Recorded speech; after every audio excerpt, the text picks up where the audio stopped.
Hey, man, here we go. Got an Ezgo series, 36 volts. Let me start by saying this, man.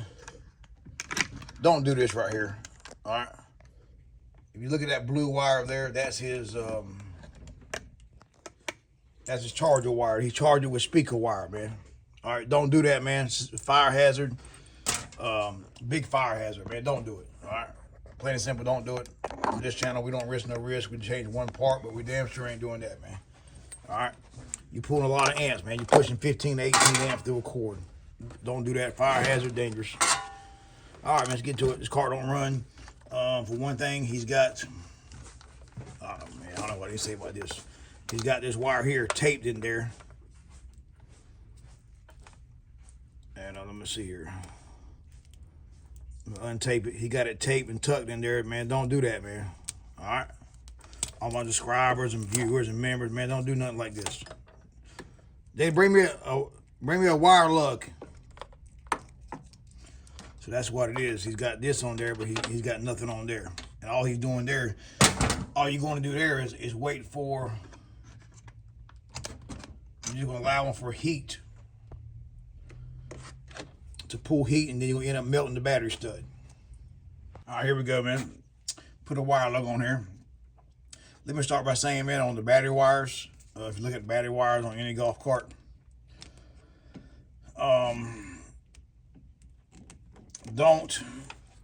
automobile cables that Advance and O'Reilly's and all that sells, they're made for cars, all right? They're made to pull 14 amps, 15 amps. And then they're made to pull cranking amps, like 550 one time, all right? You use the battery one time. When you use your battery to crank the car up with, when you crank it up, you pull your amperage, it cuts off alternator charges, puts out about 14, 15 amps. They're not made to handle a golf cart, man, where you pull 250 amps, 150 amps. In some cases, 400 amp, depending on what you got done to your controller. All right. So make sure I wouldn't use automobile cables, man. They're not designed to handle the amp draw that golf carts do. All right, man, let's get started, man. We got an Ezgo here, TXT. And what we're doing here is the car don't run. For one thing, the reed switch wasn't bypassed, and the reed switch is on back of the charging receptacle. I would show you, but here it don't have it. So I'm gonna take it, feed it right here to this here and bypass it.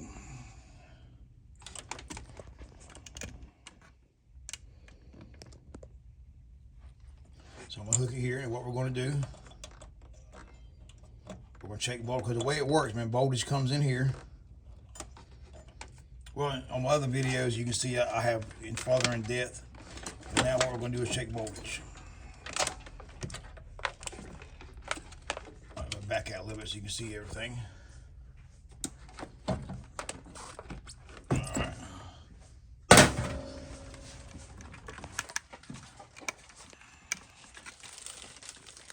So what we're going to do is put the voltmeter right there.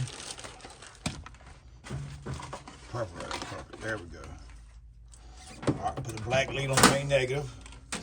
First thing we do is always check battery voltage, V with a straight line. Which is V right here with a straight line. That's DC. Check battery voltage. All right, when you hit the gas, put it in forward, hit the gas key on. Make sure you do that to test battery, because if you don't test it under load, it'll show you have voltage, but under load it could drop out. So I'm gonna put it in forward. And the car does nothing. Solenoid don't click, cylinder does nothing. But I have battery voltage. So I'm gonna come over here to the reed switch here, which I bypassed. Have battery voltage. When you put it in forward, the way it works is voltage carries from this micro switch right here, this post. When you put it in forward, voltage carries here. You can see I have battery voltage. When you put it in neutral, it goes away. When you put it in reverse, you have battery voltage. All right. So what I'm gonna do is take it, hit the gas still, nothing happens. Now when you cut, the way it works, blue goes to the key switch, and green is your return back from the key switch. So what I'm gonna do is look down there. There's a green wire down here. And the green wire feeds the micro switch and goes in the harness. Right here. And what I'm gonna do, put the red leader meter in there. You can see the voltmeter says voltage. And then it leaves the green wire. Now, watch this here. This is my key switch, return from it. I'm gonna turn the key off now. All right, turn the key back on. Now, if you turn the key back on and you don't see voltage there, but you see voltage on the micro switch, what I just showed you, replace your key switch or check your wires. All right. Now this here is your red wire from your micro switch. Now when I hit the gas, I should have voltage. And you can see I have voltage. If you hit the gas and you show no voltage there, then that means check your micro switch and the floorboard, your floor is bad. And I'm gonna just show you that there. Damn, you got ice cream everywhere, Jay. You got ice cream in a pedal box. And what I'm gonna do there is to show you how to test everything. All right. You got a towel, Jay? You got shit everywhere. All right, what I'm gonna do, I'm gonna show you how to check voltage down here. Green goes to the micro switch. They put that in the green wire. Green goes to the micro switch. You touch the tab, the green's on. Wire, key off. You got it in neutral. All right, got it in forward. All right, you got voltage to the micro switch. All right, go to the red tab.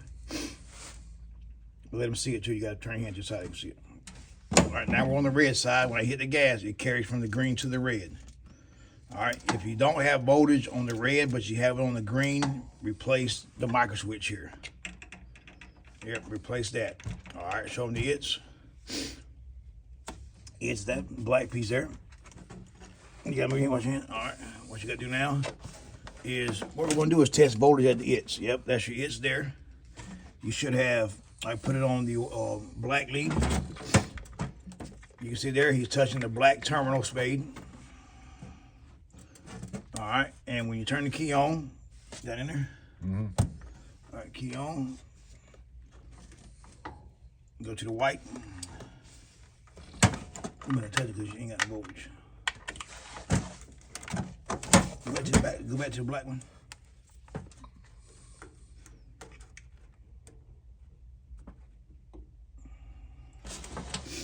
All right, let's see what we got here. So we got anything? 4, 149, 111. Wow, so we got the voltage out there either. All right, so he ain't gonna make sure we got voltage here. I'll hit the gas. Oh, what you got? 019. Hit the gas. Hold a little bit. All right, there you go. All right, when you hit the gas, put there. Oh, well, they got it wired different. All right, when you hit the gas, yeah. Voltage on the black wire show 14 volts. All right, that's going to the it's. Go to the white wire. And the white wire is your return. If you have no voltage on the white wire, when you hit the gas, should go to 1.5 volts DC at full pedal. All right, that's good. 1.6, that's good. So that tells you the it's is good. If you don't have no voltage on the black wire when you hit the gas, replace your controller if everything else checks fine. If you don't have no voltage on the white wire while you hit the gas, what's that mean, Jay? If you have voltage here, we don't have it here, what's that mean? Replace this part here. Because voltage comes in this side, goes out this side. Because the way it works, this is magnetized here like a magnet. And when you press it in there, it condenses the magnetivity, the magnetivity field, what do you call it? Sounds good to me. Mm-hmm. And it produces a tight resistance, so it pushes voltage out. That's how you get your speed there. All right. So now we're going to do it back over here just to here to get it running. So we have voltage on the micro switch. So now we're going to check and see why it ain't clicking for. I like new camera stand. Good. Better than better than what we had. Such a motherfucker, man. I'm sorry my language, man. All right. What we're gonna do here, I'm gonna tell you hit the gas. This is your red wire straight off the pedal switch. We just tested. When you hit the gas, you should have where the voltmeter at. When you hit the gas, you should have battery voltage when you hit the gas. All right. Hold it now. All right, 36. All right, hold the meter right here, Jay. Hold the same spot. So then what we're going to do is, now we're going to, we got a hot there, so are we missing? So now we're going to see why the solenoid is not clicking. So we can put the black lead on the negative, which is the black post. Then we're going to put the, let's see, black lead here, red lead here. Hit the gas. All right, we have battery voltage. Do it again. We have battery voltage on both sides of the solenoid, on a small post on the solenoid. Let go. Yep, we have battery voltage here on both small posts, but the solenoid is not clicking. So that means the solenoid is bad. So we're going to replace the solenoid on it. All right. And then we'll go from there with it and see what the next step is. But also too, if you have voltage here and don't have it here, the ground comes straight off here, so you must not be having a connection here, or you have this backwards. And also on your solenoid, you have that diode there. If you look at it, it's got a small silver line. That goes toward the hot side, but just do away with it. You don't need it, man. It's made for lightning, power surge, and something like that. I don't ever use them. You need the resistor on the big post, but not the small post. All right, man, we got a bad solenoid here. So what I'm gonna do, man, that's my problem here. I'm gonna end the video here, man. I'm gonna make another video when replacing the solenoid. But I use a White Rogers. So stay tuned, man. I'll post some more. But this car here's got a bad solenoid. What's wrong with it? I showed you how to test that part on my channel. I have other videos that go deeper into detail. If that don't fix it. But if you want to, man, hit that like button, hit that subscribe button. If you want to become a member, man, and support my channel, feel free to. All right. Thank y'all, man. Stay tuned.